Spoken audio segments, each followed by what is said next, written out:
सार्थकचं age कमी आहे कोणापेक्षा? साक्षीच्या वयाच्या डबलपेक्षा, दुपटीपेक्षा, डबल द एज ऑफ साक्षी. मग साक्षीचं एज डबल कसं होईल? पेरिमीटर ऑफ रेक्टँगल काय असतं? मग पेरिमीटर ऑफ रेक्टँगल काय असतं तुम्हाला माहिती आहे का? नमस्कार मित्रांनो, मागच्या सेशनमध्ये आपण लिनियर इक्वेशन्स इन 2 व्हेरिएबल्समध्ये रिड्युसिबल इक्वेशन्सबद्दल पाहिलं. ओके, म्हणजे आपल्याला जर लिनियर इक्वेशन्स हे त्या फॉर्ममध्ये नसतील ax + by + c = 0 किंवा ते लिनियर इक्वेशन्स इन 2 व्हेरिएबल्स नसतील तर त्याला लिनियर इक्वेशन्स इन 2 व्हेरिएबल्समध्ये कसं कन्वर्ट करायचं हे आपण मागच्या सेशनमध्ये पाहिलं. आता या सेशनमध्ये आपल्याला applications of linear equations in 2 variables काय आहेत, डे टू डे लाईफमध्ये आपण हे ॲप्लिकेशन्स कशा पद्धतीने यूज करतो, म्हणजे हे इक्वेशन आपण कशा पद्धतीने यूज करतो to find out the solution of that situation. Okay, so आपल्याला आता ॲप्लिकेशन्स ऑफ सायमल्टेनियस इक्वेशन्स पाहिजेत. मग आता आपण एक्झाम्पल थ्रू हे जे काय ॲप्लिकेशन्स आहेत ते समजवण्याचा किंवा समजून घेण्याचा प्रयत्न करूया. ओके, आता इथे तुम्ही पाहू शकता एक ॲप्लिकेशन ॲक्टिव्हिटी दिलेली आहे आपल्याला. There are some instructions given below. Frame the equations from the information and write them in the blank boxes shown by arrows. So तुम्ही इथे पाहू शकता की आपल्याला एक ॲक्टिव्हिटी दिलेली आहे. या ॲक्टिव्हिटीमध्ये सांगितलेलं आहे आपल्याला की I am a Sarthak and my present age is x years. Okay, आणि इथे सांगितलं my present age is y years for कुणासाठी? तर आय एम अ साक्षी.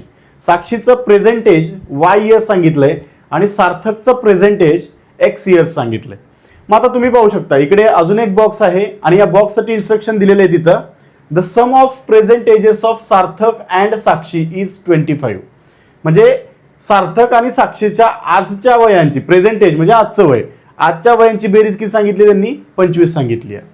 इथे Sarthak age is less by 8 than double the age of Sakshi. म्हणजे सार्थकचं एज हे काय आहे? 8 ने कमी आहे कुणापेक्षा? तर साक्षीचं एज डबल केल्यानंतर, म्हणजे साक्षीच्या वयाच्या दुपटीपेक्षा सार्थकचं एज कितीने कमी आहे? 8 ने कमी आहे. आणि इथे काय सांगितलंय? तर 4 years ago Sakshi's age was 3 years less than Sarthak's age. बरोबर? कधी? तर 4 वर्षापूर्वी साक्षीचं वय काय होतं? सार्थकच्या त्यावेळेसच्या वयाच्या पेक्षा कितीने कमी होतं? तर 3 वर्षाने कमी होतं. मग अशा पद्धतीचे सिच्युएशन्स आपल्याला दिलेले आहेत. मग आता लिनियर इक्वेशन्स इन 2 व्हेरिएबल्समधून म्हणजे हे कशा पद्धतीने सॉल्व्ह करायचं? तर या दिलेल्या सिच्युएशनला आपल्याला लिनियर इक्वेशन्स इन 2 व्हेरिएबल्समध्ये कन्वर्ट करायचं. म्हणजेच we need to write the equation by from given instructions or by given situation, from given situations.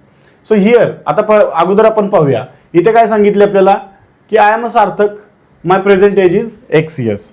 So सार्थकचं आजचं वय काय आहे? आता बा समजून घ्या, इक्वेशन्स तयार करण्यासाठी तुम्हाला सिच्युएशन समजणं खूप महत्त्वाचं आहे.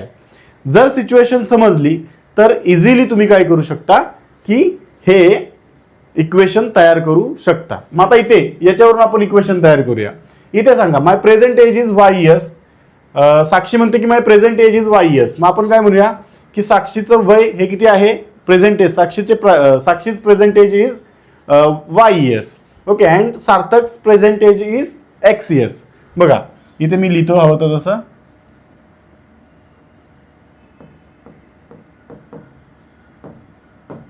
सार्थक्स present age is x years. Okay, and Sakshi's present age is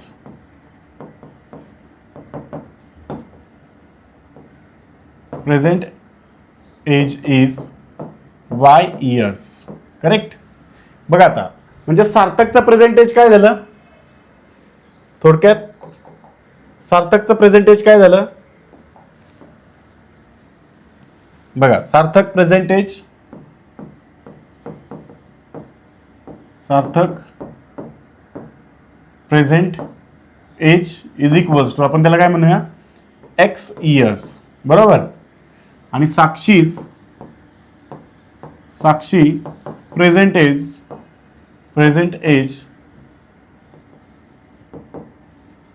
काय म्हणणार आपण? Y years. मग आता पहिली कंडिशन आपल्याला तिथे दिलेली आहे बघा. फर्स्ट कंडिशन आपण इथे पाहूया या बॉक्ससाठी.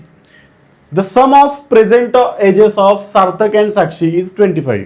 त्यांच्या आजच्या वयांची म्हणजे प्रेझेंट एजच्या वयांची बेरीज ही किती आहे 25. मग आता बघा, मग सार्थक एज बघा कसं लिहिणार आहे आपण. फर्स्ट साठी आपण काय लिहितोय, सार्थकचं एज म्हणजे सार्थक प्रेझेंट एज प्लस बेरीज म्हणजे काय, सम म्हणजे काय प्लस ऍडिशन साक्षीच प्रेझेंट एज. करेक्ट आहे. किती झालं, Sarthak present age plus Sakshi present age किती सांगितलंय 25. मग मला सांगा सार्थकचं प्रेझेंट एज काय सांगितलंय x प्लस साक्षीचं प्रेझेंट एज काय सांगितलंय y is equals to total किती येते 25.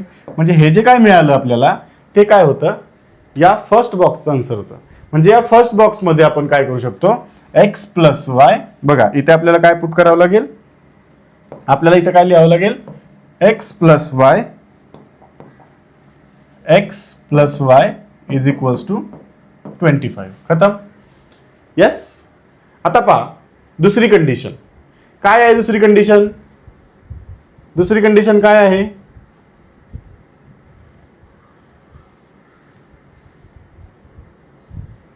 हे आपण बाजूला ठेवूया. ओके. आता दुसरी कंडिशन सांगा काय आहे. दुसरी कंडिशन काय सांगते, तर Sarthak age is less by 8 than double the age of Sakshi. सार्थकचे एज कसं आहे, साक्षीच्या वयाच्या दुपटीपेक्षा, डबल मीन्स व्हॉट, दुप्पट, दुपटीपेक्षा कितीने कमी आहे 8 ने कमी आहे. मग आता बघा साक्षीचं जर एज आपण डबल केलं, बरोबर काय, double age of Sakshi. Okay. आपण इथं काय करूया, साक्षीचं एज पाहूया. सो डबल एज किंवा डायरेक्ट आपण कंडिशन लिहिली तरी चालेल. बरोबर. कशा पद्धतीने करणार आपण बघा, कंडिशन काय दिली आपल्याला सेकंडसाठी, तुम्ही इथं लिहू शकता डायरेक्ट काय, तर सार्थकचं एज म्हणजे सार्थक एज बरोबर is equals two is less bye म्हणजे काय, लेस म्हणजे काय कमी, बरोबर ना. सार्थकचं एज कमी आहे कोणापेक्षा, साक्षीच्या वयाच्या डबल पेक्षा, दुपटीपेक्षा, डबल द एज ऑफ साक्षी. मग साक्षीचं एज डबल कसं होईल, तर 2 मल्टिप्लाइड बाय साक्षीचं एज, बरोबर ना. साक्षीच एज आणि कितीने कमी आहे, मायनस, कमी म्हणलं की निगेटिव्ह, मायनस कितीने कमी आहे 8 ने. म्हणजे आपल्याला असं लिहिता येईल सार्थकचं एज हे बरोबर आहे कोणाच्या, साक्षीच्या वयाच्या डबल पण कितीने 8 ने कमी आहे, बरोबर ना. साक्षीच्या वयाच्या दुपटीपेक्षा कितीने कमी आहे, तर 8 ने कमी आहे. मग सार्थकचं एज आपण किती म्हटलं होतं, सार्थकचं एज आपल्याकडे होतं प्रेझेंट एज x इयर्स. आपल्याकडे साक्षीचं वय किती होतं, तर y आणि हा -8 ॲज इट इज. म्हणजे आपल्याला मिळालं x equals to 2y minus 8. मग याला जर आपण व्यवस्थित लिहिलं तर याला लिहिता येतं x minus 2y is equals to -8. Correct आहे. हे झालं इक्वेशन सेकंड. करेक्ट आहे. मग अशा पद्धतीने आपल्याला हे कुठलं एक मिळालं, हे कुठे मिळालं आपल्याला, तर इथे तुम्ही असं लिहू शकता x मायनस 2y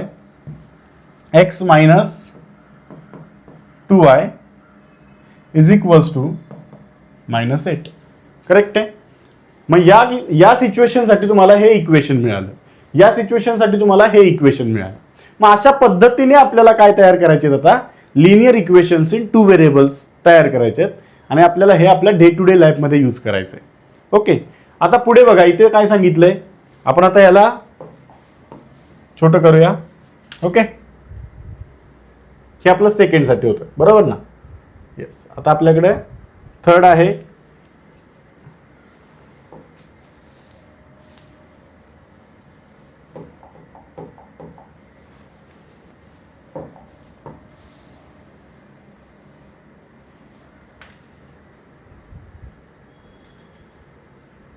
आता आपण तिसऱ्या गोष्टीकडे जाऊया. ओके.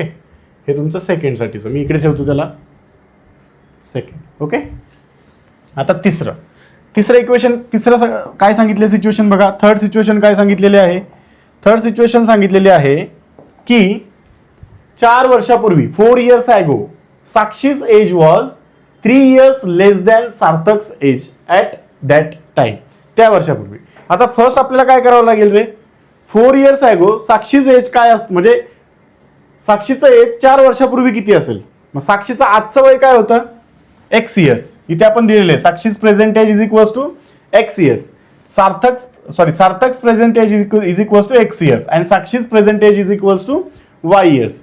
मग आता 4 years ॲगो, 4 years ॲगो साक्षीचं सार्थकचं काय असणार एज, सार्थक्स एज काय असणार आहे, माझं वय जर आता 30 वर्ष असेल तर 4 वर्षापूर्वी माझं एज किती असणार आहे, 26. मी काय केलं, माझ्या आत्ताच्या वयामधून 4 वर्ष कमी केले.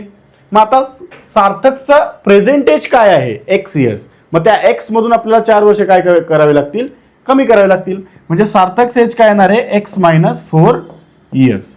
करेक्ट आहे. झालं, मिळालं आपल्याला 4 वर्षापूर्वी सार्थकचं एज. आता पुन्हा सार्थकचं एज जर कमी होत असेल तर आपल्याला साक्षीचं एज सुद्धा काय करावं लागणार आहे, कमी करावं लागणार आहे. बरोबर ना, कारण 4 वर्षापूर्वी पाहतोय आपण. मग साक्षीच एज इज इक्वल्स टू काय होईल, साक्षीचं एज, साक्षीचं एज जर 4 वर्षापूर्वी वाय होतं, सॉरी प्रेझेंट एज वाय आहे, तर 4 वर्षापूर्वी साक्षीचं एज किती होईल, त्या वाय मधून म्हणजे त्या प्रेझेंट एज मधून ती आपल्याला काय करावं लागतील, 4 वर्ष कमी करावे लागतील. मग इथे काय करता येईल आपल्याला, वाय मायनस 4 years. करेक्ट आहे. म्हणजे इथं आपल्याला साक्षीचं एज मिळालं 4 वर्षापूर्वीचं आणि सार्थकचं एज सुद्धा मिळालं 4 वर्षापूर्वीचं. ओके. आता आपल्याला काय करायचंय, या कंडिशननुसार, दिलेल्या कंडिशननुसार 4 वर्षापूर्वी काय होतं, तर 3 years लेस कोण, साक्षीचं एज वॉज, साक्षीचं एज हे 3 वर्षाने कमी होतो कोणापेक्षा, सार्थकच्या एजच्या. बरोबर ना.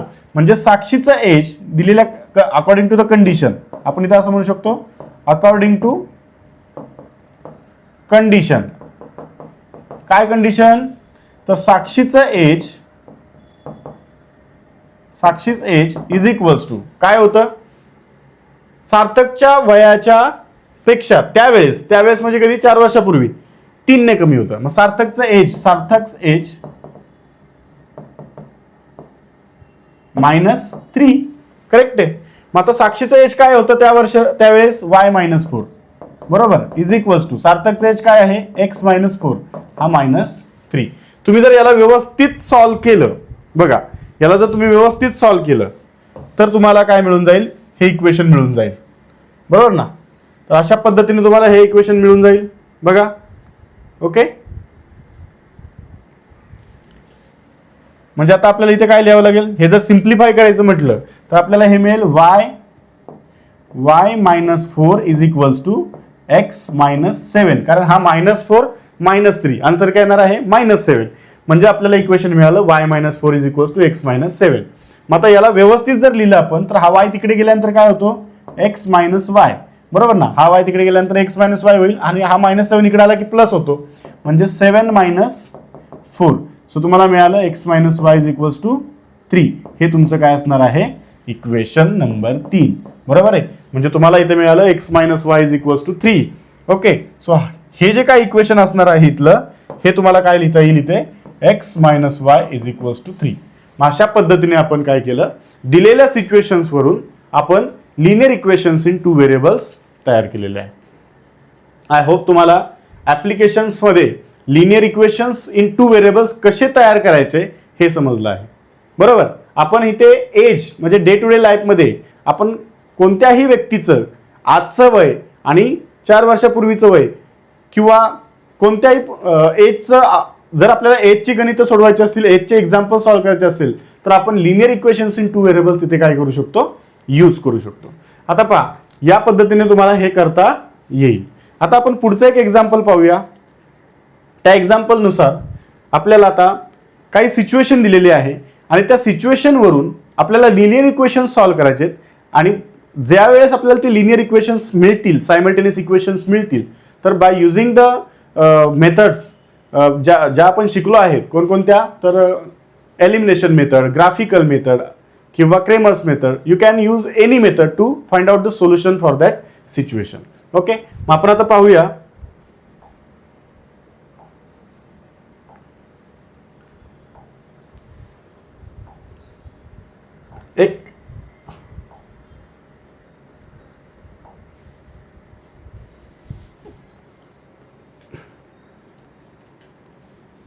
ओके, एक एक्झाम्पल आहे, ते आपण एक्झाम्पल घेऊया. ओके, काय एक्झाम्पल आहे बघा.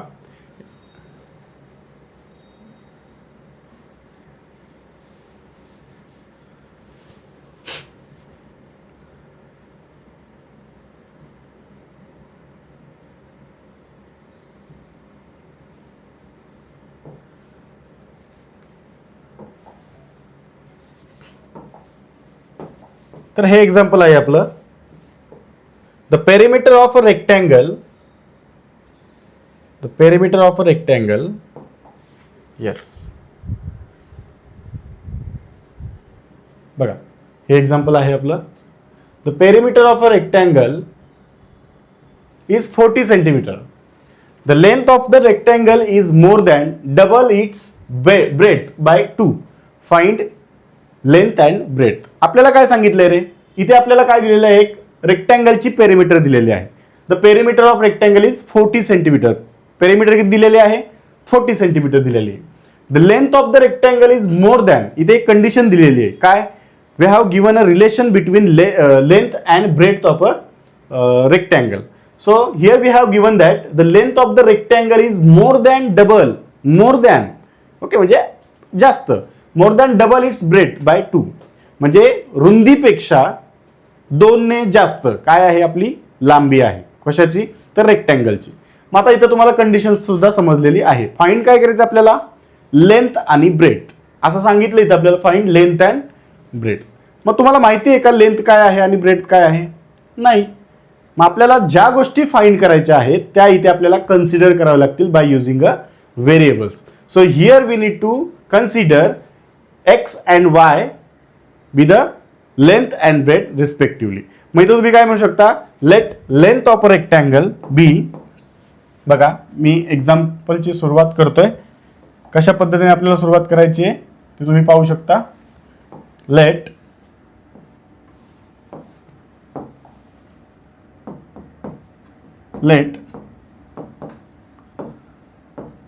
Length and breadth of rectangle be x and y centimetre respectively.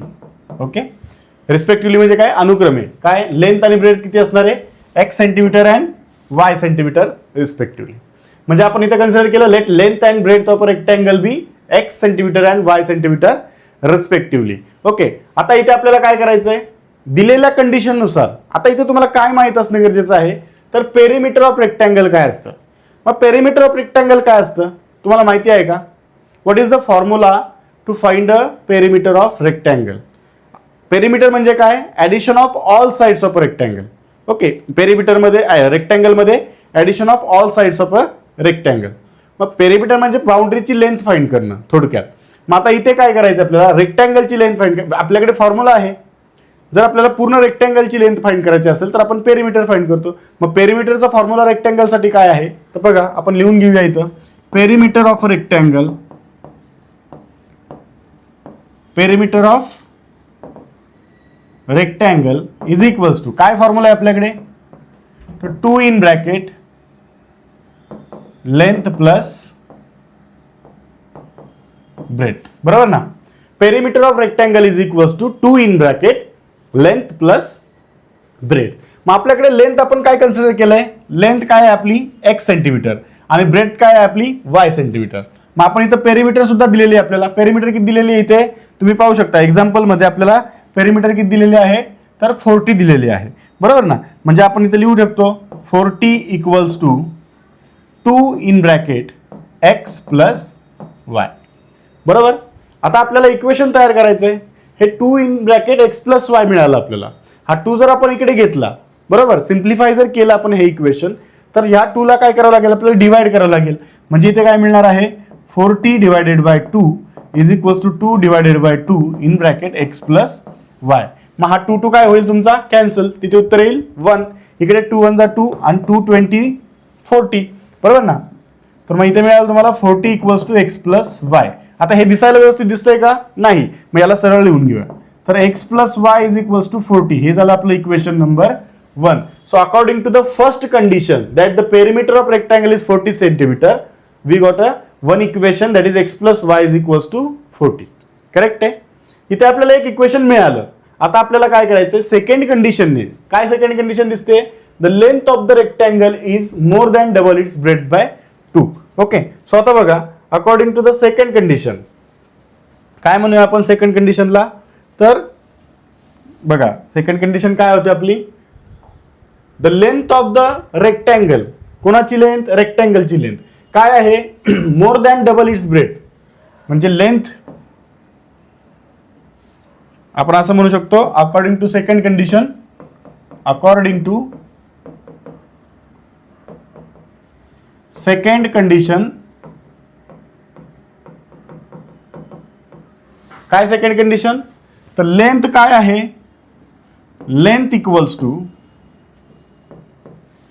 काय सांगितलंय? कंडिशन काय सांगितले? लेंथ इज इक्वल्स टू, बघा, length of the rectangle is more than double its breadth. मग more than double its breadth, मग ब्रेथला double, ब्रेथची double म्हणजेच 2 multiplied bye breath, बरोबर ना? प्लस मोर दॅन म्हणलं की प्लस कितीने? तर 2 ने. कितीने हे आपल्याला सांगितलं त्यांनी? तर 2 ने, बाय 2, बरोबर ना? इथे सांगितलं बघा बाय 2, म्हणजे आपल्याला इथे काय लिहिता येईल? +2 लिहिता येईल. करेक्ट आहे. येस, अशा पद्धतीने मिळालं. मग आता मला सांगा, लेंथ आपण काय कन्सिडर केली होती? तुम्ही पाहू शकता, लेंथ काय कन्सिडर केली आपण? x, आणि ब्रेथ काय कन्सिडर केली? y. म्हणजे इथे लिहिता येईल आपल्याला x is equals to 2y + 2. मग याला जर व्यवस्थित लिहिलं तर x - 2y is equals to 2 आपल्याला इथे मिळालं इक्वेशन नंबर सेकंड. बरोबर आहे. So by using the two conditions, by using the given condition, इथे आपण काय मिळवले? तर 2 इक्वेशन्स मिळवले. बघा, पहिलं इक्वेशन काय होतं? आपण त्यांना एकत्र लिहून घेऊया. पहिलं इक्वेशन होतं x + y is equals to 20. काय होता? x + y is equals to काय होतं बघूया आपण. x + y is equals to 20, not 40. Correct ना? इथे काय पाहिजे आपल्याला? 20 पाहिजे ना? ओके. इकडे सुद्धा काय पाहिजे? 20 पाहिजे. So x + y is equals to 20, आणि त्यामुळेच इथे आपल्याला लिहायला लागेल x + y is equals to 20. Correct आहे. सो हे आपलं इक्वेशन नंबर 1 होतं, आणि हा x - 2y is equals to 2 हे इक्वेशन नंबर सेकंड. आता तुम्ही इथे पाहू शकता, आपल्याला सायमल्टेनियस इक्वेशन्स मिळाले. नाव लेंथ आणि ब्रेथची व्हॅल्यू फाइंड करायची, म्हणजेच कोणाची व्हॅल्यू फाइंड करायची आहे? x आणि y ची. To find the value of x and y we need to solve these simultaneous equations by using any one method. मग आता इथे पाहू शकता तुम्ही, आपल्याला हे सॉल्व करायचंय. आपण क्रेमर्स मेथड जास्त करून, ज्यावेळेस छोटे छोटे नंबर्स असतात, आपण डायरेक्ट काय, कोणती मेथड यूज करायची? Cramer's method. मग d is equals to, first आपल्याला काय फाइंड करायला लागतो? d. मग d काय सांगतो इथे? 1 1 1 -2. आता याचं मल्टिप्लिकेशन करूया. So 1 multiplied by -2 minus 1 multiplied by 1. मग मला सांगा 1 × -2, 1 पॉझिटिव्ह नंबर आणि 1 निगेटिव्ह नंबर, मल्टिप्लिकेशन कसं येणार आहे? निगेटिव्ह. सो -2 आणि हा मधला मायनस इंटू 1, उत्तर आलं -3. सो डी ची व्हॅल्यू काय मिळाली आपल्याला इथे? d इज इक्वल्स टू काय मिळालं आपल्याला? -3 मिळालं. आता आपण पुढे जाऊया. d इक्वल्स टू -3 मिळालं. आता आपल्याला फाइंड करायचं आहे dx. काय फाइंड करायचं आहे? dx. मग dx म्हणजे काय तुम्हाला माहिती आहे? कसं फाइंड करतो आपण dx? आपल्याला x चे कोइफिशियंट जे की फर्स्ट कॉलम मध्ये असतात त्यांना रिप्लेस करावं लागतं बाय कॉन्स्टंट नंबर्स. मग आता कॉन्स्टंट नंबर्स काय होते तुम्ही इथे पाहू शकता. इथे जर तुम्ही पाहिलं तर x चे कोइफिशियंट 1 1 1 1 ला आपल्याला रिप्लेस करायचं आहे 20 आणि 2 ने. मग इथे आपण लिहू शकतो 22 आणि आपल्याला जे काही y चे कोइफिशियंट आहेत ते काय आहेत? तर 1 - 2 ते आपल्याला ॲज इट इज लिहावे लागतील. मग आता याची व्हॅल्यू फाइंड करूया आपण.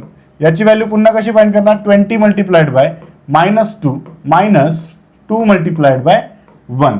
सो आता याला जर आपण सोडवायचं म्हटलं तर हे आलं -40 -2, बरोबर ना? -40 -2. का -2? कारण 20 मल्टिप्लाइड बाय -2 काय येतं? -40. एक पॉझिटिव्ह नंबर, एक निगेटिव्ह नंबर, दोघांचं मल्टिप्लिकेशन काय येतं? निगेटिव्ह, म्हणजे -40 आलं. आणि इथे 2 मल्टिप्लाइड बाय 1 2 येतं, परंतु इथे मायनस साईन असल्यामुळे इथे -2 आलं. मग -40 -2 आन्सर किती येतं? -42. तुम्हाला माहिती आहे आता मी शिकवलं आहे, जर -40 -2 कसं लिहितो आपण? -40 + -2, करेक्ट ना? मग दोन्हीही नंबर्सला काय आहे? सेम साईन आहे आणि आपण काय करतोय? तर ऍडिशन करतोय. आपण काय करतोय? ऍडिशन करतोय, बरोबर ना? ऍडिशन करतोय याचा अर्थ नंबरची ऍडिशन घ्यायची आणि उत्तराला आलेल्या आन्सरला काय करायचं? आपल्याला कॉमन साईन द्यायचं. सो इथे -42 आपण लिहू शकतो. म्हणजे dx ची व्हॅल्यू आपल्याला इथे मिळाली -42. समजलं सर्वांना? dx इज इक्वल्स टू काय मिळालं आपल्याला? -42 मिळालेला आहे. आता पुढे जाऊया. dx -42 मिळाला. आता dy फाइंड करायचा आहे. मग dy इज इक्वल्स टू काय लिहिता येईल आपल्याला dy? तर आता आपल्याला हा 20 आणि 2 हा y च्या ठिकाणी लिहायचा आहे आणि जो x चे कोएफिशियंट होते d मध्ये ते same to same as it is लिहायचे. लिहिले आपण पुन्हा, कारण आपण क्रेमर्स मेथड शिकलेलो आहे त्या पद्धतीने आपण हे करतोय. सो इथे 1 1 आलं. ओके, मग आता इकडे तुम्ही पाहू शकता इथे आपल्याला याला सिम्प्लिफाय करायचंय. तर हे असणार आहे 2 × 1 -20 × 1. So this is equals to 2 - 20. So 2 - 20 किती येणार आहे?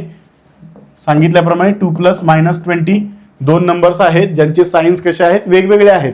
मग ऍडिशन करत असताना दोन नंबरचे साइन जर वेगळे असतील तर मोठ्या नंबरमधून छोटा नंबर सबट्रॅक्ट करायचा आहे. सो 20 - 2 किती येतो? 18 आणि बिगर नंबर साइन काय आहे? मायनस. म्हणून dy ची व्हॅल्यू आपल्याला इथे काय मिळाली?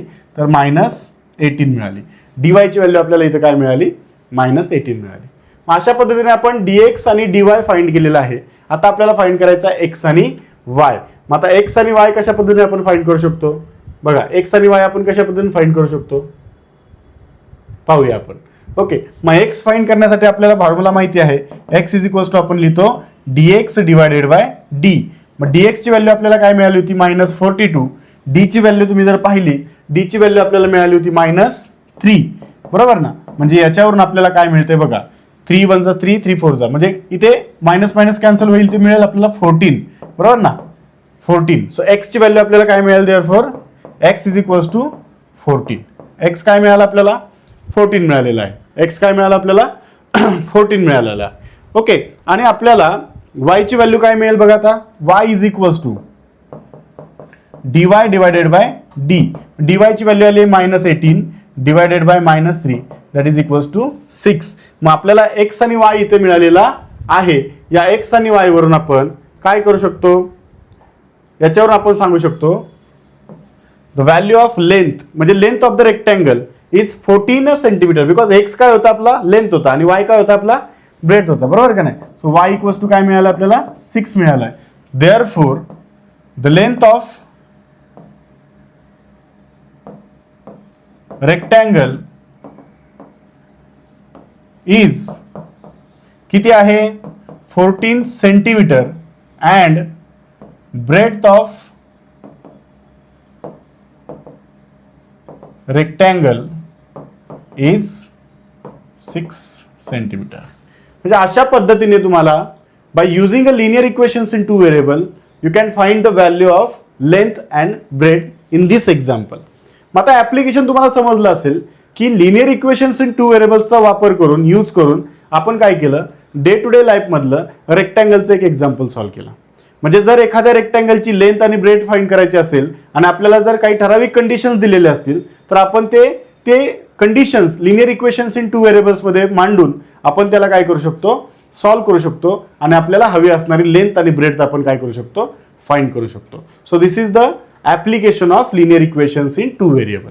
ओके, आता तुम्हाला हे समजलं असेल. अतिशय सोप्या पद्धतीने आपण हे पाहिलं. तुम्ही हवं तर परत एकदा पाहू शकता. इथे आपण काय केलं सुरुवातीला?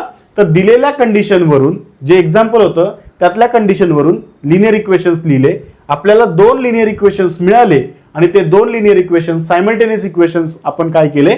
सॉल्व्ह केले. त्याच्यावरून आपल्याला x आणि y ची किंमत मिळाली, व्हॅल्यू मिळाली. तीच आपली लेंथ आणि ब्रेथ होती. कारण आपण सुरुवातीला काय कन्सिडर केलं होतं? लेंथ बरोबर x कन्सिडर केलं होतं आणि ब्रेथ बरोबर काय केलं होतं? y कन्सिडर केलं होतं.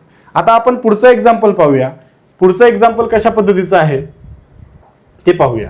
तुम्ही इथे पाहू शकता की तुम्हाला इथे एक एक्झाम्पल सेकंड दिलेला आहे. Sale only for 2 days. Correct आहे. इथे वेगवेगळ्या प्रकारची घड्याळं आहेत, वॉचेस आहेत, बरोबर ना? So I have some analogue wrist watches and some digital wrist watches. Okay, I am going to sell them at a discount. एक सेल लागलेला आहे आणि त्या सेलमध्ये तो काय करतोय, अॅनालॉग वॉच आणि डिजिटल वॉच हे काय करतोय, सेल करतोय. So sale on first day and sale of the second day आपल्याला इथं दिलेलं आहे.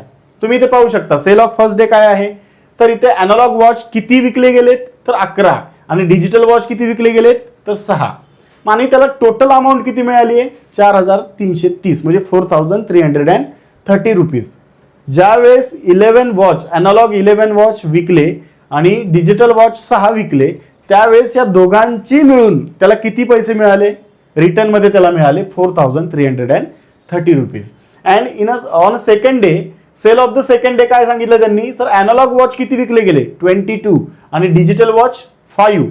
बरोबर, मग या दोघांची पैसे त्याला किती मिळाले मिळून, तर 7,330 रुपीज. मग आता तुम्ही इथे पाहू शकता what we have to find here. आपल्याला सांगितलंय find selling price of wrist watch of each type. आता आपल्याला सेलिंग प्राइस फाइंड करायची आहे wrist watch of each type, म्हणजे दोन्ही, म्हणजे अॅनालॉग आणि डिजिटल रिस्ट वॉच या दोघांची आपल्याला काय फाइंड करायची आहे, सेलिंग प्राइस. किती रुपयांना त्याने विकलं तेव्हा त्याला हे एवढे पैसे मिळाले. बरोबर, मग आता आपण पाहूया आपल्याला इथं काय माहिती आहे का, selling price of wrist watch माहिती आहेत का, म्हणजे दोन्ही टाईप्सच्या रिस्ट वॉचची सेलिंग प्राइस आपल्याला माहिती आहेत का, तर नाही. मग आपल्याला काय करायचंय, first we need to consider the selling price of that analogue watch and digital watch. Correct आहे. So let us consider let selling price of each of selling price of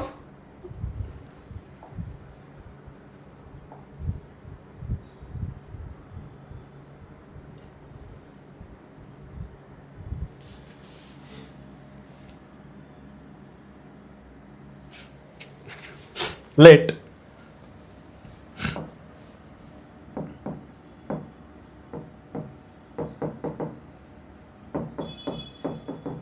selling price of each analog watch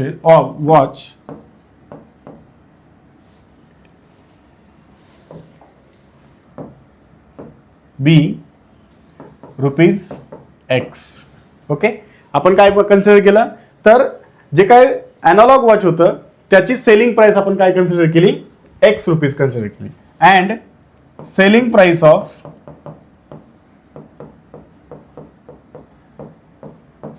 of each digital watch be rupees Y. बघा, digital वॉचची price आपण काय consider केली, selling price, तर Y. आणि selling price of analogue watch आपण काय consider केले, रुपीज X कन्सिडर केले. आता पहा, आपल्याला सांगितलेल्या कंडिशन्सनुसार आपल्याला ते तयार करायचे आहेत इक्वेशन्स. मग आता आपण पहिल्या day according to the first condition किंवा सेल ऑफ फर्स्ट डे असं म्हणूया आपण. So sale of first day, okay, याच्यासाठी आपल्याला काय इक्वेशन तयार करता येते बघा. अॅनालॉग वॉच किती आहेत, 11. मला सांगा एका अॅनालॉग वॉचची व्हॅल्यू सेलिंग प्राइस जर X असेल तर 11 अॅनालॉग वॉचची व्हॅल्यू किती असणार आहे, बरोबर ना. मग आता आपण काय करतो, थोडक्यात छोटंवाला एक्झाम्पल घेतो. 5 रुपयांना जर आपण एक मँगो घेत असेल तर 2 मँगो आपण किती रुपयांना घेऊ, तर या दोन्हीचं मल्टिप्लिकेशन करतो आपण, आपल्याला मिळतं 10 रुपीज, म्हणजे 10 रुपीजला. म्हणजे आपल्याला जर टोटल कॉस्ट फाइंड करायची असेल तर आपल्याला नंबर ऑफ आयटम आणि प्राइस ऑफ ईच आयटम हे काय करावं लागतं, मल्टिप्लाय करावं लागतं, बरोबर ना. एका गोष्टीची किंमत, म्हणजे आता इथे जर आपण अॅनालॉग वॉचची जर सेलिंग प्राइस फाइंड करत असेल, एक जर आपण X रुपीजला विकत असेल तर 11 कितीला विकणार, तर 11 म्हणजे हे काय आहे, number of analogue watch. So या 11 या टोटल नंबर ऑफ अॅनालॉग वॉचने मल्टिप्लाय करायचं एका सेलिंग प्राइसच्या अॅनालॉग वॉचच्या सेलिंग प्राइसला, म्हणजे 11 multiplied by X. So according to the condition आपण इथे काय लिहिणार आहे, 11 मल्टिप्लाइड बाय टोटल नंबर किती आहेत आपल्याला, टोटल किती आहेत, तर टोटल किती आहेत 11. म्हणजे इथे लिहिता येईल आपल्याला 11X प्लस का करायचं, कारण दोघांचं मिळून एवढे पैसे मिळाले 4,330. सो इथे आपल्याला डिजिटल वॉचसाठी किती लिहिता येईल, तर 6Y इज इक्वल्स टू किती मिळणार आहे, 4,330. हे मिळालं आपल्याला equation 1.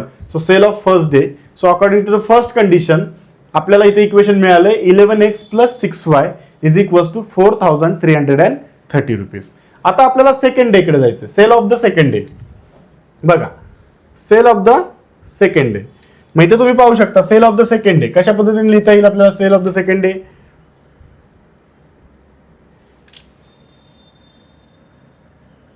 Okay. So sale of second day,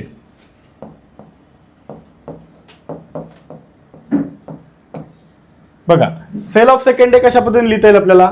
analogue watch किती विकले गेलेत आपले, सेलिंग 22, मग 22, मग त्याची सेलिंग प्राइस काय होती x, म्हणजे आपल्याला इथे लिहिता येईल 22x प्लस इकडे डिजिटल वॉच किती आहेत 5, मग डिजिटल वॉच आपण काय करणार ते 5y इज इक्वल्स टू काय लिहिता येईल आपल्याला हे 7330. करेक्ट आहे, कारण दोघांचे मिळून हे 22x काय आहे रे, total selling price of 22 analogue watches. Okay, इथे 5y म्हणजे काय आहे, total selling price of 5 digital watches. Correct आहे. So here we got 22x plus 5y is equals to 7330. This is equation number second. Okay. Now here आपल्याला काय मिळाले, दोन equations मिळाले. मग आपण त्या दोन इक्वेशन्सला व्यवस्थित लिहून घेऊया. पहिलं इक्वेशन होतं 11x plus 6y is equals to 4330. हे आपलं इक्वेशन नंबर 1 होतं. आणि दुसरं जे इक्वेशन होतं ते दुसरं इक्वेशन काय आहे, 22x plus 5y is equals to 22x plus 5y is equals to 7330. हे झालं आपलं सेकंड इक्वेशन. बरोबर. सो आपल्याला इथं सायमल्टेनियस इक्वेशन्स मिळाले. आता आपल्याला काय करायचंय, we have to find the value of x and y. म्हणजेच आपण काय फाइंड करतोय, तर selling price of analogue watch and digital watch. मग आता इथे पहा, एक्स आणि वाय आपण फाइंड करायचं आहे, पण इथे तर नंबर्स खूप मोठे मोठे दिसत आहेत. तुम्ही इथे पाहू शकता कॉन्स्टंट नंबर काय आहे 43307330. मग यामध्ये जर आपण डिटर्मिनंट मेथड यूज केली तर आपले कॅल्क्युलेशन किती मोठं होऊन जाईल. म्हणजे इथे आपल्याला डिटर्मिनंट मेथड यूज करायची नाही. मी सांगितल्याप्रमाणे तुम्हाला जर अशा पद्धतीचे मोठमोठे नंबर्स जर आले तर तुम्ही डिटर्मिनंट मेथडकडे जाऊ नका. मग आपली जी फर्स्ट मेथड होती एलिमिनेशन मेथड, त्या एलिमिनेशन मेथडनेच आपल्याला हे काय करायचं आहे, सॉल्व्ह करायचं आहे. बरोबर ना. मग आता इथे पाहू शकता तुम्ही, इथे काय आहे, फर्स्ट इक्वेशन मध्ये एक्सचा कोएफिशियंट काय आहे 11, वायचा कोएफिशियंट काय आहे 6 आणि कॉन्स्टंट नंबर आहे 4330. सेकंड इक्वेशन मध्ये एक्सचा कोएफिशियंट काय आहे 22, वायचा कोएफिशियंट काय आहे 5 अँड कॉन्स्टंट नंबर इज 7330. मग आता तुम्ही पाहू शकता इथे आपल्याकडे सिंगल व्हेरिएबल नाहीये, त्यामुळे कोएफिशियंट सेम करत असताना थोडासा विचार करायचा आहे. मग आता 5 आणि 6 हे वेगवेगळं आहे. बरोबर. याच्यामध्ये कॉमन जर तुम्ही पाहिलं तर 5चा टेबल जर तुम्ही बोलला 5 1 5 5 1 5 5 2 10 5 3 15 5 4 20 5 5 25 5 6 30 आणि 6चा पण 6 5 30 म्हणजे 30 पाचव्या पर्यंत जावं लागते. थांबा, आता थांबा, इकडे एक्स कडे या. 11 2 22 म्हणजे जर याला आपण 2 ने मल्टिप्लाय केलं तर 22 आपल्याला मिळतंय. पण मी तुम्हाला काय सांगितलं होतं की आपल्याला असा नंबर शोधायचा आहे की ज्यामुळे नंबर सेम असेल परंतु त्याचा साइन कसला असला पाहिजे, अपोजिट असला पाहिजे. मग 22चं साइन इथे कसं आहे पॉझिटिव्ह, मग त्याच्या अपोजिट साइन कोणतं येतं निगेटिव्ह.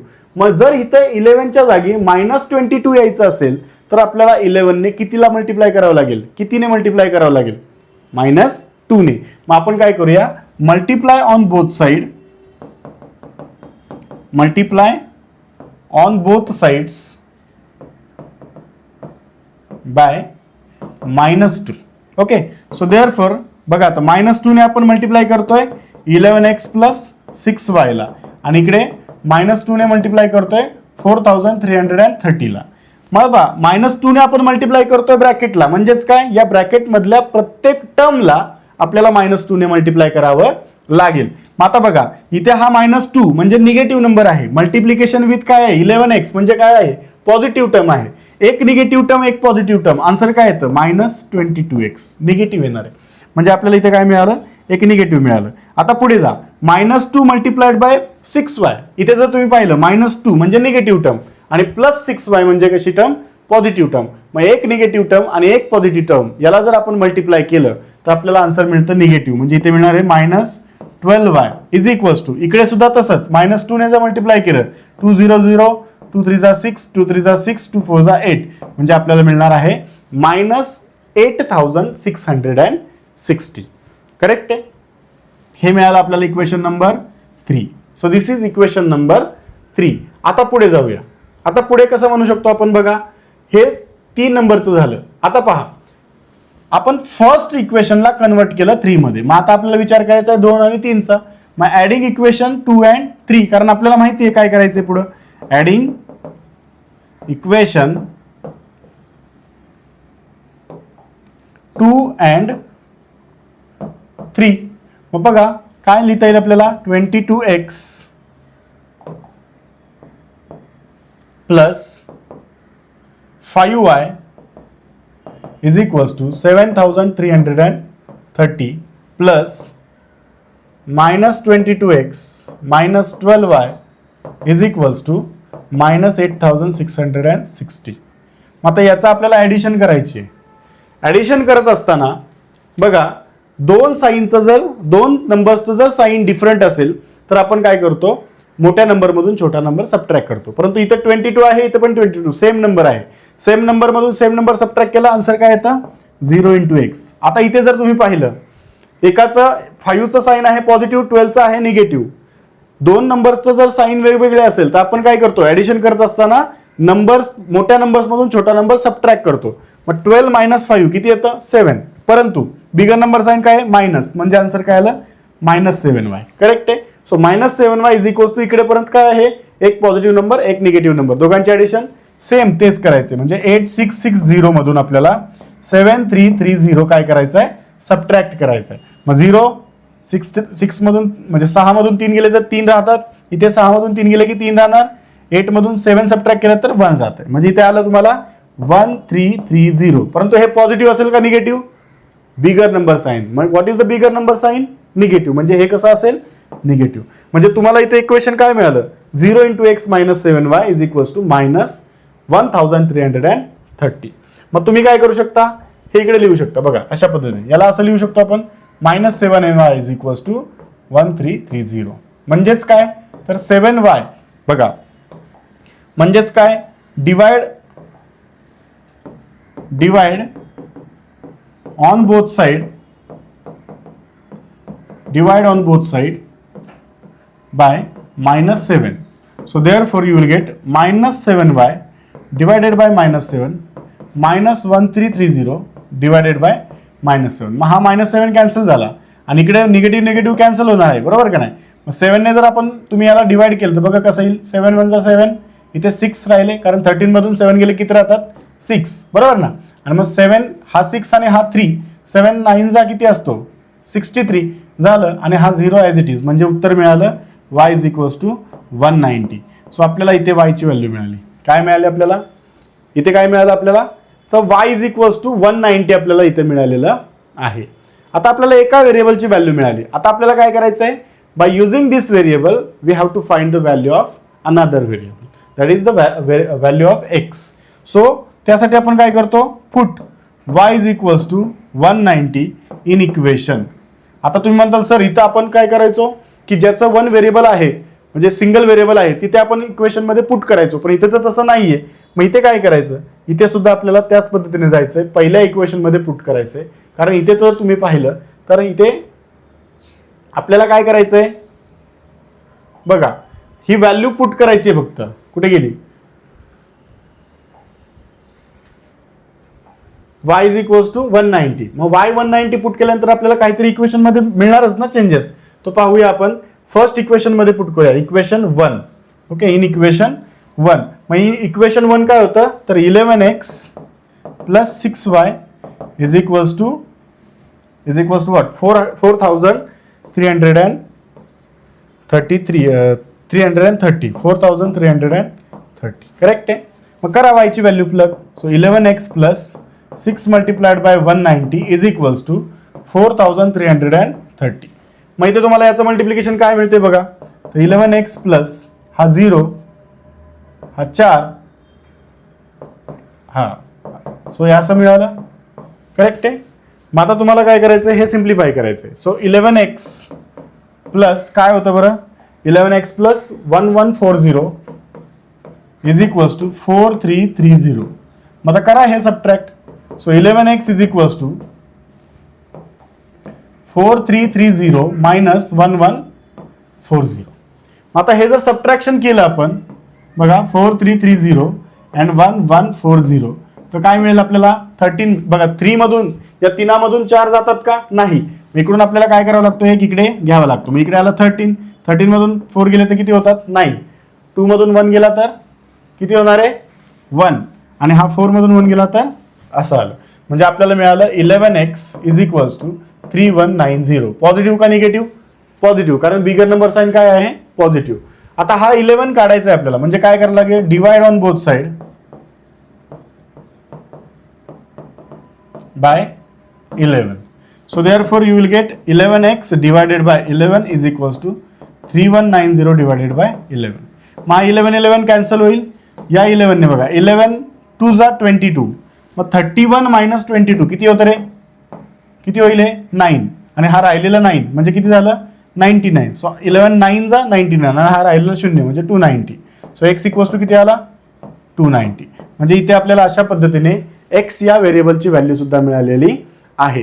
मग आपण इथे x आणि y काय होतं आपलं, x is the selling price of analogue watch and y is the selling price of digital watch. मग तुम्ही इथे म्हणू शकता की selling price of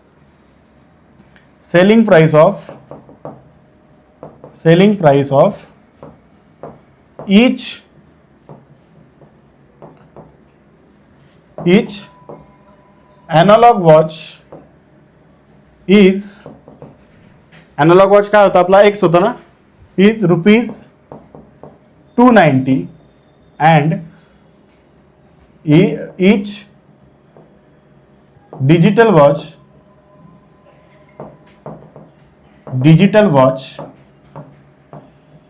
is rupees 190.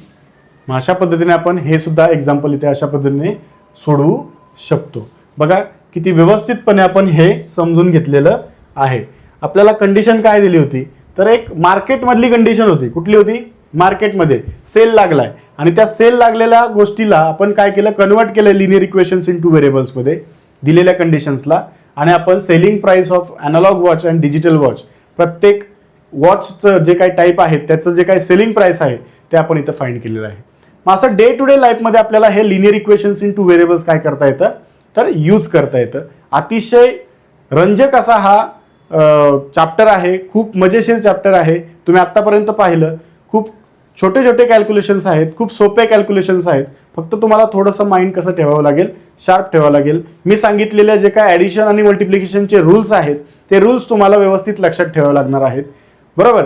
ते जर तुम्हाला आलं तर या सगळ्या बाकीच्या गोष्टी अतिशय सोप्या आहेत आणि त्या सोप्या करून तुम्हाला आतून सांगितलेल्या आहेत, त्यामुळे ते तुम्हाला येणारच आहे.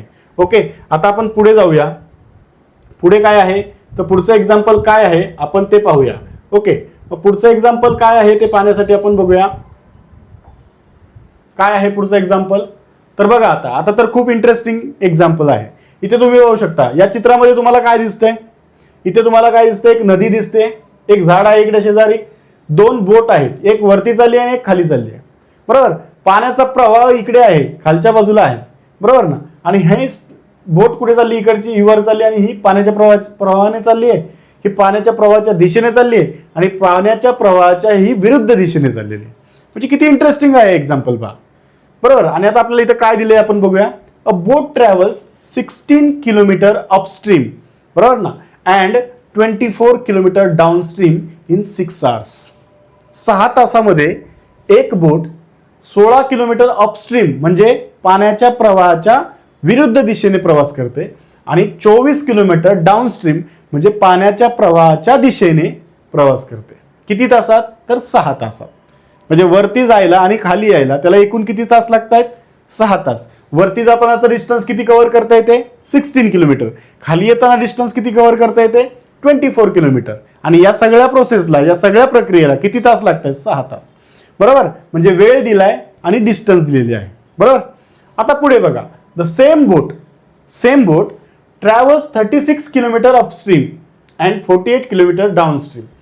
सेम बोट वरती जायला तिला 36 किलोमीटर जाते आणि खाली परत पाण्याच्या प्रवाहाच्या दिशेने किती येते, तर 48 किलोमीटर येते. आणि याच्यासाठी तिला किती तास लागतोय, तर 13 तास लागतोय, 13 आवर्स लागतोय. मग आपल्याला विचारलंय काय, find the speed of water current and speed of boat in a still water.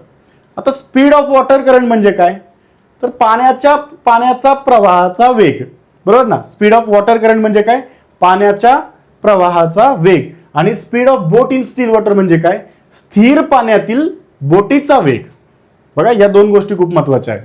इथे काय म्हटलंय, find the speed of water current and speed of boat in still water, म्हणजे स्थिर पाण्यातील बोटीचा वेग आणि पाण्याच्या प्रवाहाचा वेग, अशा दोन गोष्टी इथे आहेत. मग आता आपल्याला इथे फाइंड करायचंय speed of water current and speed of boat in still water. आहे का माहिती तुम्हाला, इथे तर या एक्झाम्पल मध्ये त्या स्पीड बद्दल काही बोललेलंच नाहीये. मग आपल्याला इथे काय करायचंय, जी गोष्ट आपल्याला फाइंड करायला सांगितली त्या गोष्टीला आपल्याला काय करायचं लागतं, तर कन्सिडर करावं लागतं. मग आपण काय म्हणूया इथं, let the speed of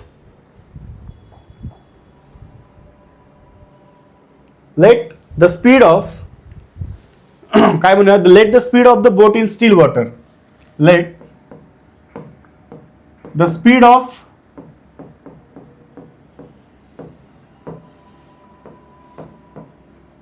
boat in still water, let the speed of boat in still water be x kilometre per hour. बरोबर ना. स्पीड कशामध्ये असतं, त्याचं युनिट काय आहे, किलोमीटर पर आर. ताशी वेग म्हणतो आपण त्याला, बरोबर ना. ताशी किती किलोमीटर गेला तो, म्हणून त्याला आपण काय म्हणतो, kilometre per hour. And the speed of water current and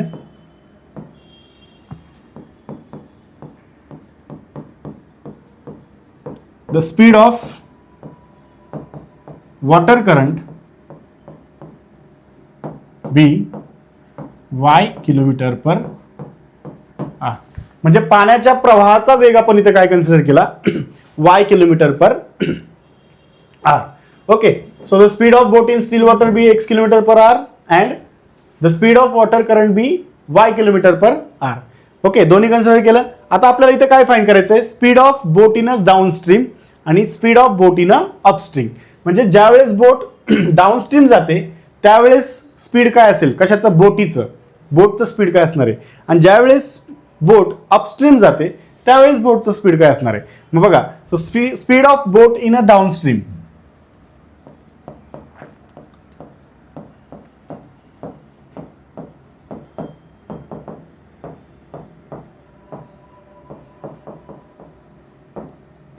तुम्ही सांगायचं मला, डाऊनस्ट्रीम चाललोय. आता तुम्ही इमॅजिन करा, तुम्ही रिव्हर राफ्टिंग करायला गेलाय, बरोबर. आणि रिव्हर राफ्टिंग करत असताना तुम्हाला बोटीमध्ये बसवलंय आणि पाणी खालच्या बाजूला सुटलंय, त्या पाण्यामध्ये तुम्हाला सोडलं, बरोबर. त्या पाण्याच्या प्रवाहाच्या बरोबर तुम्ही ज्यावेळेस जाताय आणि तुम्ही तुमची ताकद लावताय, स्पीड, बोटचं स्पीड काहीतरी असणार आहे, त्याने तुम्ही ताकद लावताय, तर तुम्हाला ते जास्त सोपं जाणार आहे, बरोबर ना. कारण का, तुम्ही एकाच दिशेने चाललाय. म्हणजे त्या पाण्याच्या प्रवाहाचं स्पीड आणि त्या बोटीचं स्पीड हे दोन्ही मिक्स होणार आहे आणि ते मिक्स होऊन वाढणार आहे आणि त्यामुळे तुम्ही जोरात खाली जाणार आहात, बरोबर. इमॅजिन करताय रिव्हर राफ्टिंग करताना, तुम्ही असं इमॅजिन करा की तुम्ही रिव्हर राफ्टिंग करताय आणि रिव्हर राफ्टिंग करत असताना तुम्ही पाण्याच्या प्रवाहाच्या दिशेने चाललाय आणि मग तुम्ही जात असताना तुम्ही काय होतं, त्या पाण्याच्या प्रवाहाचा वेग आणि तुमच्या स्वतःच्या बोटीचा वेग, या दोन्हीचा म्हणजे दोन्हीचं जे काही स्पीड आहे ते एकत्र येत आहे आणि त्यामुळे अजून स्पीडने जात आहे तुम्ही. म्हणजे इथे काय करायचंय, ज्यावेळेस डाऊनस्ट्रीम चाललाय मग त्यावेळेस पाण्याचा, बघा बोटीचं स्पीड काय होतं, बोटीचं जे काय स्पीड होतं स्टील वॉटर मधलं ते काय होतं, x kilometre per are still water मधलं. आणि इथे स्पीड ऑफ वॉटर काय आहे, y किलोमीटर. म्हणजे या दोघांचं मिळून काय होईल मग, x plus y kilometre per hour, बरोबर आहे. So the speed of boat in a downstream is equals to काय मिळालं आपल्याला, x plus y kilometre per hour. आता पुढे जाऊया. पुढे काय फाइंड करायचं आहे, speed of boat in a upstream, speed of boat in upstream. आता बघा, तुम्ही पाण्याच्या प्रवाहाच्या विरुद्ध येत आहे, बरोबर ना. तुम्हाला काय करायचंय, तुम्ही एकदा खाली गेलात आणि आता खालून परत वरती यायचंय रिव्हर राफ्टिंग करत, तुम्हाला ताकद जास्त लागणार आहे का नाही? का लागते ताकद जास्त? कारण पाण्याचा प्रवाह तुम्हाला काय करतोय? अपोज करतोय, बरोबर ना? अपोज करतोय म्हणजे काय? तुमची एनर्जी तो काय कमी कमी करतोय. आपण जेवढं स्पीड लावणार आहे त्या स्पीडला तो काय करतोय? अपोज करतोय. म्हणजे तुमचं बोटीचं स्पीड कसं करणार आहे? तो कमी करणार आहे. मग बोटीचं स्पीड कमी करणार आहे तर आपली बोटीचं स्पीड किती आहे? एक्स. कितीने कमी करणार? तर त्या पाण्याच्या प्रवाहाचा जेवढं स्पीड असणार आहे तेवढं तो अपोज करणार. म्हणजे एक्स काय येणार इथं? -y kilometre per R. Correct आहे. सो आपल्याला आता काय मिळालं? Speed of boat in a downstream and speed of boat in a upstream. या दोन्ही गोष्टी आपल्याला इथं मिळालेल्या आहेत. आता आपल्याला काय फाइंड करायचं आहे? We have to find the speed of water current and speed of boat in a still water. आपण इथं त्याला एक्स आणि वाय कन्सिडर केले, पण स्पीड फाइंड करायचंय. आणि या एक्झाम्पल मध्ये जर तुम्ही पाहिलं तर आपल्याला दिलंय टाइम आणि distance. What is the formula for speed in terms of distance and time? मग डिस्टन्स आणि टाइमचा यूज करून स्पीडचा फॉर्म्युला आपल्याला माहिती आहे. स्पीड इज इक्वल्स टू आपण काय लिहितो रे? तर distance upon time. Speed is equals to काय लिहितो आपण? Distance upon time. We know speed is equals to distance upon time. बरोबर आहे. हा फॉर्म्युला आपल्याकडे आहे. आता तुम्ही लक्षात घ्या, आपल्याकडे हा फॉर्म्युला आहे speed is equal to distance upon time. पण तुम्ही इथे या एक्झाम्पल मध्ये पाहू शकता, या दोन्हीही प्रक्रियेला वरती जायला आणि खाली यायला किती तास लागतात? 6 आवर्स. मग वरती जाण्यासाठी लागणारा वेळ आपण फाइंड करू शकतो का? कारण आपल्याकडे डिस्टन्स आहे, बरोबर. आपल्याकडे डिस्टन्स किती आहे वरती जायला? 16 किलोमीटर. आणि त्याचं स्पीड पण आहे, अपस्ट्रीम म्हणतोय आपण. मग अपस्ट्रीम जाण्यासाठीचा स्पीड किती आहे? x - y kilometre per hour. मग त्याचा टाइम आपण फाइंड करू शकतो. ओके. 24 किलोमीटर डाऊन स्ट्रीम म्हणजे 24 किलोमीटर खाली यायचंय आणि स्पीड किती असणार आहे? x + y. मग त्याच्यावरून आपण काय फाइंड करू शकतो? त्याला लागणारा वेळ फाइंड करू शकतो. आणि या दोघांचा लागणारा वेळ म्हणजे दोघांची बेरीज बरोबर किती येणार आहे? 6 आवर्स. ते दिलेलं आहे आपल्याला. ओके. म्हणजेच आपण इथं असं लिहू शकतो बघा, time taken by boat to go upstream किंवा टाइम टेकन फॉर अपस्ट्रीम असं म्हणूया आपण. Time taken for upstream plus time taken for downstream is equals to किती? टोटल मिळून किती आहे? 6. हे अकॉर्डिंग टू द कंडिशन. आपण असं पण म्हटलं असतं तरी चाललं असतं. बघा, अकॉर्डिंग टू द कंडिशन लिहायचं आहे आपल्याला इथं. काय करूया आपण? अकॉर्डिंग टू द कंडिशन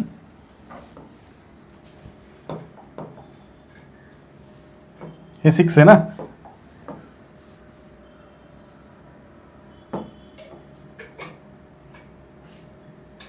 इथे आपण वरती लिहूया according to first condition. Condition काय? तर time taken for upstream plus time taken for downstream. Okay. मग आता टाइम टेकन फॉर अपस्ट्रीम किती kilometre? Time taken for upstream किती किलोमीटर गेलाय तो? 16 किलोमीटर. मग आपल्याला बघा इथे काय लिहू शकतो आपण? तर पहिली गोष्ट आपल्याला एक मिनिट. पहिली गोष्ट आपल्याला इथे आपला जो फॉर्म्युला होता काय होता? Speed is equals to distance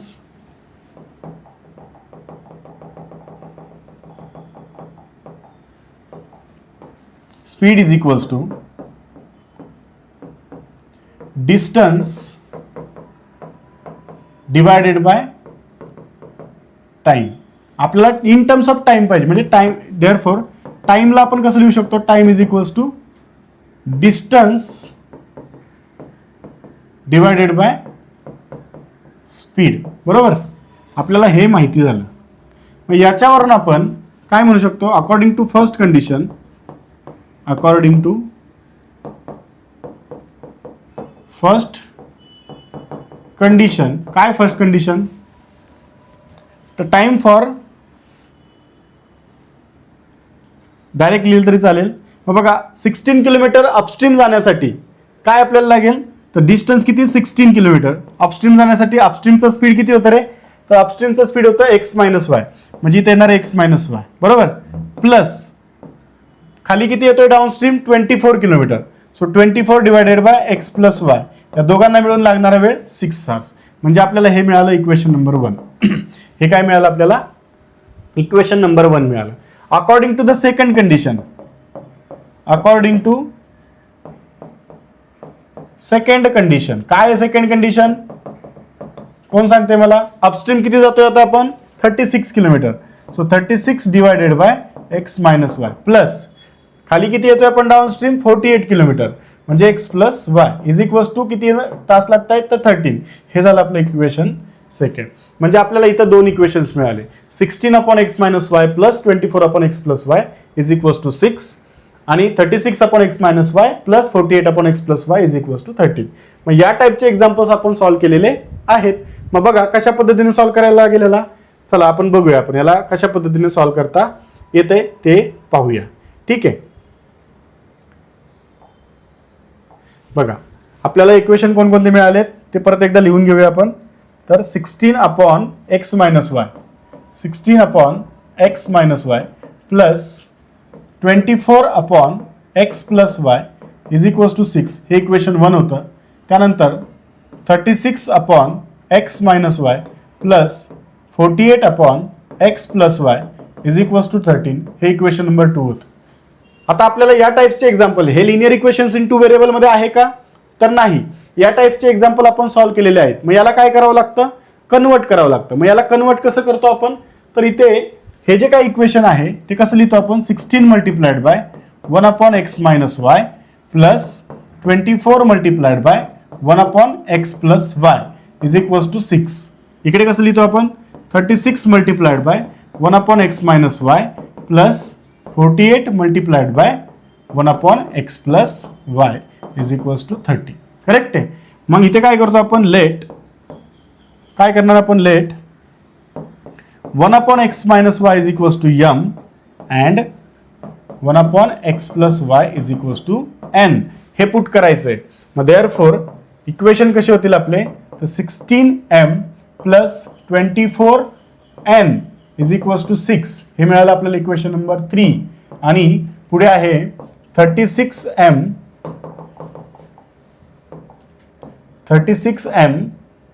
plus 48n is equals to 13, हे मिळालं आपल्याला इक्वेशन नंबर 4. म्हणजे याच्यावरून आपल्याला आत्ताशी इथे काय मिळालं? लिनियर इक्वेशन्स इन 2 व्हेरिएबल्स मिळाले. आता आपल्याला याला सॉल्व्ह करायचंय. कशासाठी? एम आणि एन साठी. आणि मग नंतर आपण त्याला एक्स आणि वाय साठी काय करू शकतो? तर सॉल्व्ह करू शकतो. मग आता याला एम आणि एन मध्ये कसं सॉल्व्ह करायचं आपल्याला माहिती आहे. काय करतो आपण? जर तुम्ही इथं पाहिलं तर इथे 16m आहे, मी तुम्हाला सांगितलं. आता इथे जर तुम्ही पाहिलं याचे हे नंबर्स जे आहेत ते मोठे मोठे आहेत, 36, 24. कारण 36 मल्टिप्लाइड बाय 24 करायला तुम्हाला वेळ जाणार. मग हे वेळ जाणार, त्यापेक्षा मग आपण काय करूया? तर कुठलं मेथड वापरायची इथं? कोणती वापरायची? Elimination method. का? तर नंबर्स मोठे आहेत. छोटे छोटे नंबर्स असतील तर कोणते वापरा? डिटर्मिनंट, ते अजून लवकर सुटणार आहे. मग आता इथे बघा, इथे 16 आहे आणि 36 आहे. 16 ला 36 पर्यंत जाऊ शकतो का आपण? 16 2 जा 32 येतं. परत मग त्याचं 16 आणि 36चा LCM फाइंड करायला म्हणजे एक कॉमन नंबर मिळायला लांबपर्यंत जाते. त्याच्यापेक्षा इकडे बघा, 24 ने जर 2 ला 24 ला जर 2 ने मल्टिप्लाय केलं तर 48 मिळते. पण या एनचा कोइफिशियंट प्लस 48 आहे. मग इथे आपल्याला काय हवंय? मायनस. मग मायनस येण्यासाठी कितीने मल्टिप्लाय करायला लागेल? -2 ने. सो आपण म्हणूया multiply equation 3 multiply on both side of equation 2 by -2. Correct आहे. मग आता बघा, इक्वेशन 2 का 3? इक्वेशन 3. ओके, सॉरी, इक्वेशन इथे किती पाहिजे? 3 पाहिजे. इक्वेशन 3 ला. मग आता करा, काय होतं इक्वेशन 3? तर 16m मग -2 मल्टिप्लाइड बाय 16m प्लस काय? 16m plus 24n is equals to -2 multiplied by 6. मग करा, हा निगेटिव्ह नंबर हा पॉझिटिव्ह नंबर, याने जर याला मल्टिप्लाय केलं किती मिळतं? -32m. याने याला मल्टिप्लाय केलं तर -48n आणि इथे मिळणार आहे -12. हे नंबर मिळाला आपल्याला 5. आता तुम्ही इथे 5 आणि 4 आणि 5 मग काय करायला लागेल आपल्याला? ऍड. मग ऍडिंग इक्वेशन 4 and 5. आता 4 and 5 इक्वेशन ऍड करायचे. काय आहे चौथ्या नंबरचं इक्वेशन आपलं? तर 36m plus 48n is equals to what? 13 is equals to what? 13. आणि हे मिळालं -32m minus 48n is equals to -12. याची काय करतोय आपण? ॲडिशन. मग आता याची ॲडिशन करत असताना आपण इथं पाहू शकतो 36 पॉझिटिव्ह आहे आणि 32 कसं आहे? निगेटिव्ह आहे. ॲडिशन करत असताना जर नंबर्सचे साईन वेगळे असतील तर आपण काय करतो? बिगर नंबरमधून स्मॉलर नंबर सबट्रॅक्ट करतो आणि आलेल्या उत्तराला बिगर नंबरचं साईन देतो. मग इथं बिगर नंबर साईन तर पॉझिटिव्ह आहे म्हणजे आन्सर आपलं पॉझिटिव्हच असणार आहे. 36 मधून जर 32 गेले तर किती राहतात रे? 4m. बरोबर. हा तर काय आला? 48 - 48 झिरोच येणार आहे म्हणजे 0 × n इज इक्वल्स टू 13 - 12 किती येतो? 1. सो आपल्याला मिळालं 4m is equals to 1. That is m is equals to 1/4. m ची व्हॅल्यू काय मिळाली आपल्याला? 1/4 मिळाली. आता ही m ची व्हॅल्यू वापरून आपल्याला n ची व्हॅल्यू फाइंड करायची. त्यासाठी आपल्याला हे पुट करावं लागेल. कुठे पुट करावं लागेल? तर इक्वेशन 3 मध्ये. बरोबर ना? मग put m is equals to 1/4 in equation 3. आपल्याला इक्वेशन 3 काय होतं? तर 16m plus 24n is equals to 6. हेच होतं ना? चेक करा. हेच होतं का इक्वेशन 3? येस, हेच होतं. 16m plus 24n is equals to 6. आता याला पुट करायचं m इज इक्वल्स टू 1/4. मग जिथे जिथे m दिसतोय तिथे इथे काय पुट करायचं? 1/4. म्हणजे याला असं लिहू शकतो 16 multiplied by 1/4 plus 24n is equals to 6.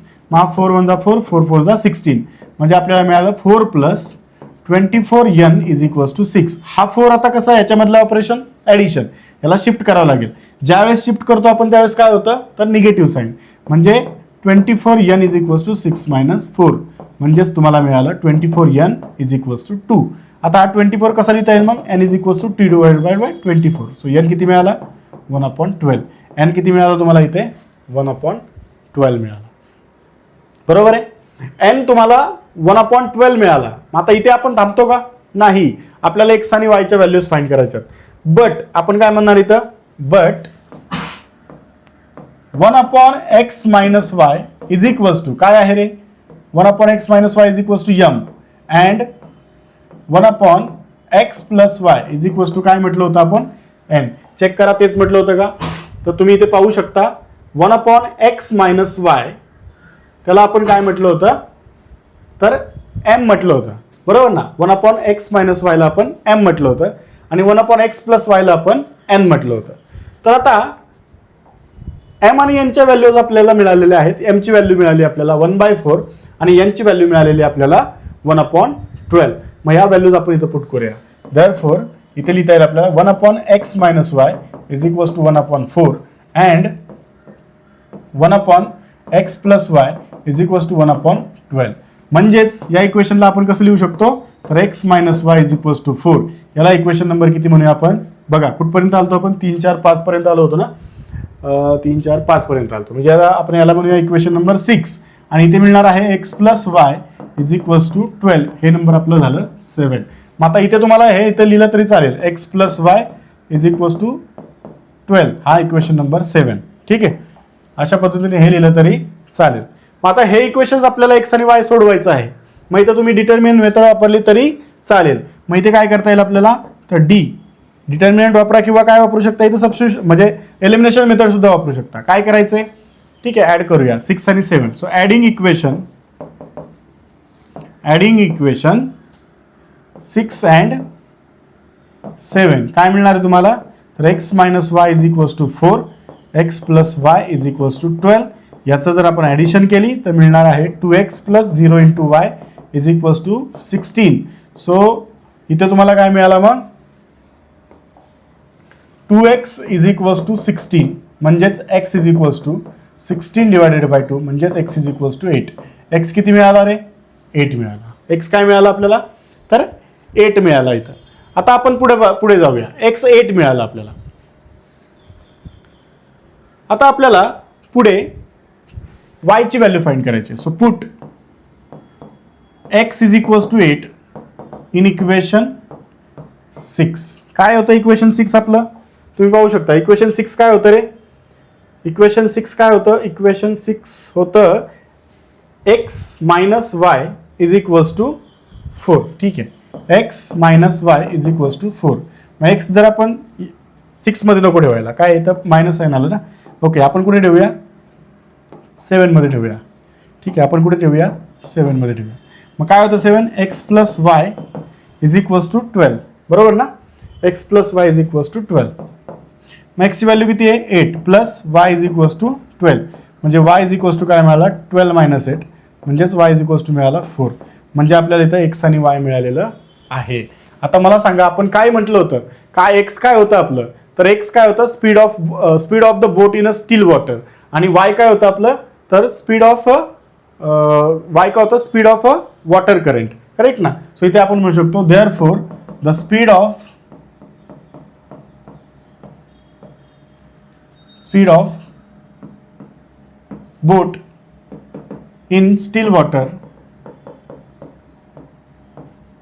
Is 4. किती मिळालं x? 8 ना? 8 kilometre per hour. And speed of water current is what? Speed of water current is 4 kilometre per hour.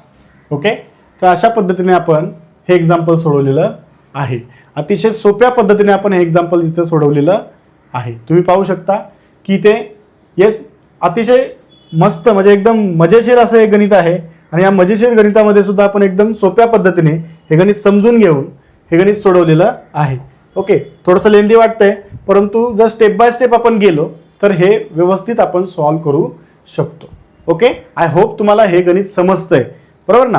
Video जर तुम्हाला आवडला तर प्लीज शेअर करा, लाईक करा आणि सबस्क्राईब करा. म्हणजे हे जे काही गणितं आहेत सोप्या पद्धतीने हे जे गरजू विद्यार्थी आहेत त्यांच्यापर्यंत सुद्धा पोहोचवण्यासाठी तुम्ही मदत करता. ओके, आता पुढचे जे काय एक्झाम्पल्स आहेत ओके ते आपण पुढच्या सेशनमध्ये पाहूया. ओके, तोपर्यंत थांबा, कुठे चाललाय? व्हिडिओ तुम्हाला आवडलेला दिसतोय. असा संपूर्ण कोर्स मोफत हवाय? मग फक्त एकच छोटंसं काम तुम्हाला करायचं आहे, ते म्हणजे व्हिडिओला लाईक करायचं आहे, कमेंटमध्ये फुल कोर्स टाईप करायचं आहे, हा व्हिडिओ तुमच्या मित्रांना फॉरवर्ड करायचा आहे आणि सर्व सोशल मीडिया हँडल जसं फेसबुक, व्हॉट्सअप स्टेटस, इंस्टाग्राम स्टोरीला आपला व्हिडिओ शेअर करायचा आहे. त्याचा स्क्रीनशॉट घेऊन आमचं इंस्टाग्राम हँडल आहे BAK_फाउंडेशन, याला तो शेअर करायचा आहे. तुमच्या इंस्टाग्रामच्या इनबॉक्समध्ये संपूर्ण कोर्सचा ॲक्सेस तुम्हाला मिळेल. ओके, आणि अशाच नवनवीन अपडेट्ससाठी तुम्हाला चॅनलला सबस्क्राईब करायचं आहे आणि पुढील व्हिडिओ बघण्यासाठी या लिंकवर क्लिक करा. धन्यवाद.